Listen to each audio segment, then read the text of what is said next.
क्या होता है जब बिजली की तेजी से आगे बढ़ती डिजिटल फाइनेंस की दुनिया और सख्त रेगुलेटरी कानूनों की सॉलिड दीवार आपस में टकराती है।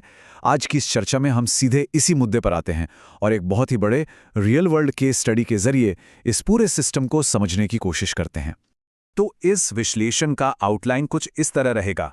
पहले हम डिजिटल बैंकिंग बूम पर नजर डालेंगे, फिर उन रेगुलेटरी चुनौतियों को समझेंगे। उसके बाद बात होगी कि आखिर पेमेंट बैंक होते क्या हैं, पेटीएम के लाइसेंस का संकट आखिर क्या था, और अंत में इसका मार्केट पर असर और आगे का भविष्य। शुरू करते हैं पहले हिस्से से। डिजिटल बैंकिंग बूम, सफर एटीएम से लेकर आर्टिफिशियल इंटेलिजेंस तक का। सोचिए, बैंकिंग का चेहरा कितनी जल्दी बदल गया है। पहली वेव थी जब हमने बेसिक एटीएम्स और ट्रेडिशनल ब्रांच बैंकिंग का आगमन देखा। फिर आई दूसरी वेव जिसने मोबाइल और क्लाउड सर्विसेज के जरिए पूरी बैंकिंग को बिल्कुल बदल कर रख दिया। और अब हम तीसरी वेव के बीचों बीच खड़े हैं। ये दौर है एपीआई बैंकिंग, ब्लॉकचेन और आर्टिफिशियल इंटेलिजेंस का। इसने सुविधा और ट्रांजैक्शन स्पीड दोनों को एक अलग ही मुकाम पर पहुंचा दिया है। सच में माइंड ब्लोइंग ट्रांसफॉर्मेशन है। अब आते हैं दूसरे हिस्से पर, the regulatory tight rope, innovation और सिक्योरिटी के बीच का वो नाजुक संतुलन।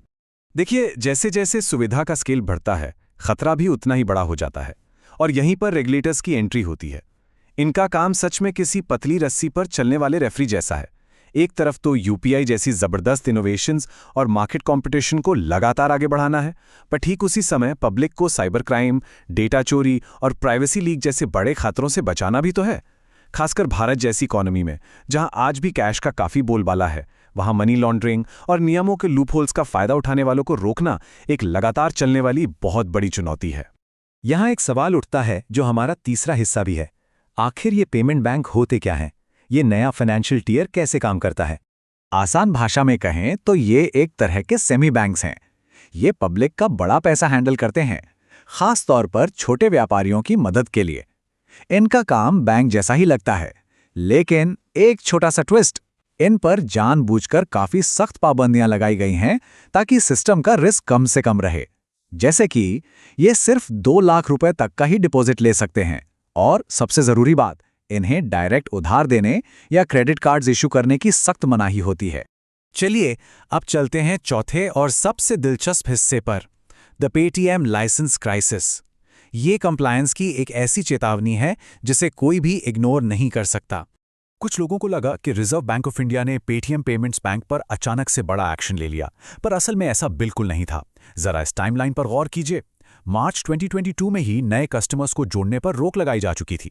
फिर जनवरी और फरवरी 2024 आते आते निर्देश और भी ज्यादा स्ट्रिक्ट हो गए, और इन्हीं लगातार वार्निंग्स का आखिरी नतीजा था ऑपरेशंस का पूरी तरह बंद होना और लाइसेंस का कंप्लीटली कैंसिल होना। एकदम स्टेप बाय स्टेप एस्केलेशन था ये। अब सोचिए कि आखिर केवाईसी यानी नो योर कस्टमर के नियमों में ऐसी क्या कमी रह गई थी? इस चूक का पैमाना कितना बड़ा था? ऐसे कई केसेस पकड़े गए जहां, ध्यान दीजिएगा, एक सिंगल पैन कार्ड का इस्तेमाल करके एक दो नहीं बल्कि 1000 से ज्यादा अलग अलग अकाउंट्स खोले गए थे। एक पैन कार्ड और 1000 अकाउंट्स, ये किसी भी रेगुलेटर के लिए अलर्ट करने वाला सबसे बड़ा रेड फ्लैग था। तो ऐसे स्टैट्यूटरी लैप्सेस जैसे कि खराब केवाईसी या 2 लाख की बैलेंस लिमिट का उल्लंघन करना, इनको ठीक करने के भी तय नियम हैं। डिजिटल बैंक्स को इशुइंग अथॉरिटी से प्रॉपर पैन वैलिडेशन करवाना बहुत जरूरी होता है, और अगर लिमिट से ज्यादा पैसा आए तो अकाउंट बैलेंसेस मेंटेन करने के लिए दूसरे बैंक्स के साथ ऑटोमेटेड स्वीप आउट अरेंजमेंट्स रखने पड़ते हैं। सीधी सी बात है, अगर ऐसे टेक्नोलॉजी ड्रिवन कंप्लायंस सॉल्यूशंस नहीं अपनाए जाएंगे तो इस पूरे सिस्टम को किसी भी कीमत पर सुरक्षित नहीं रखा जा सकता। एक और बहुत बड़ी समस्या उनके शेयर होल्डिंग पैटर्न से जुड़ी थी। पेटीएम पेमेंट्स बैंक में 49% हिस्सेदारी 197 कम्युनिकेशंस के पास थी और 51% खुद उनके फाउंडर के पास। इस स्ट्रक्चर ने एक लंबा सवाल खड़ा कर दिया कि क्या सच में इनके बीच के ट्रांजैक्शंस आर्म्स लेंथ पर हो रहे थे।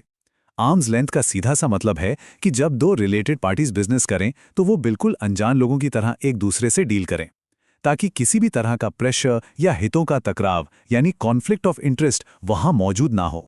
और यही वजह थी कि आरबीआई को आगे आकर ये काफी कड़क और स्पष्ट स्टेटमेंट देना पड़ा। उनका कहना था कि बैंक के मैनेजमेंट का रवैया और आम चरित्र पब्लिक और डिपॉजिटर्स के हित के पूरी तरह खिलाफ जा रहा था। साफ शब्दों में उन्हें आगे काम करने देने का अब कोई यूजफुल मकसद बचा ही नहीं था। ये स्टेटमेंट अपने आप में दिखाता है कि रेगुलेटर को कितना बड़ा फैसला लेना पड़ा। अब आते हैं हमारे आखिरी हिस्से पर, market fallout and the future. इस अनिश्चितता का आखिर मार्केट पर असर क्या हुआ? फाइनेंशियल मार्केट की दुनिया ऐसी खबरों पर तुरंत रिएक्ट करती है। शुरुआती ट्रेडिंग में ही 197 कम्युनिकेशंस के स्टॉक में 8% का भारी क्रैश देखा गया और इस तेजी से हुई गिरावट ने शुरुआती दौर में ही देखते देखते लगभग 6,000 करोड़ रुपए इन्वेस्टर्स की वेल्थ से साफ कर दिए। जी हां, 6,000 करोड़। लेकिन इसमें सबसे दिलचस्प बात यह है कि इस पूरे किस्से पर मार्केट एक्सपर्ट्स की राय बिल्कुल बंटी हुई थी। एक तरफ बोर्डस्टन जैसी फर्म थी जिनका मानना था कि आरबीआई का ये स्टेप सिर्फ एक इंक्रीमेंटल डेवलपमेंट था। उनका तर्क ये था कि भाई ऑपरेशंस तो पहले से ही सस्पेंडेड थे, तो ये बस एक नॉन कोर एंटिटी का ऑफिशियल क्लोजर हो रहा है, इसलिए उन्होंने स्टॉक की आउट परफॉर्म रेटिंग बनाए रखी। पर दूसरी तरफ काफी एनालिस्ट्स का मानना था कि मार्केट हमेशा रेगुलेटरी अनिश्चितता को मैनेजमेंट के किसी भी भरोसे से पहले प्राइस इन कर लेता है। जब कंप्लायंस के ऐसे लैप्सेस बाहर आते हैं तो बड़े इंस्टीट्यूशंस का कॉन्फिडेंस डगमगा जाता है और इसी डर की वजह से स्टॉक पर एक बड़ा रिस्क प्रीमियम असाइन कर दिया जाता है। खैर, जैसे जैसे हमारी मॉडर्न इकोनॉमी पूरी तरह से डिजिटल ट्रांसफॉर्मेशन की तरफ बढ़ रही है, ये केस स्टडी अपने आप में एक बहुत ही गहरा सवाल छोड़ जाती है। अब जब फाइनेंस पूरी तरह से फेसलेस, पेपरलेस और कैशलेस होता जा रहा है, तो क्या डिजिटल इनोवेशन आने वाले वक्त में रेगुलेटर से 2 कदम आगे निकल पाएगा, वो भी पूरे फाइनेंशियल सिस्टम की सेफ्टी से बिना कॉम्प्रोमाइज किए? सोचने वाली बात है ना। इस पर चर्चा आगे भी लगातार चलती रहेगी।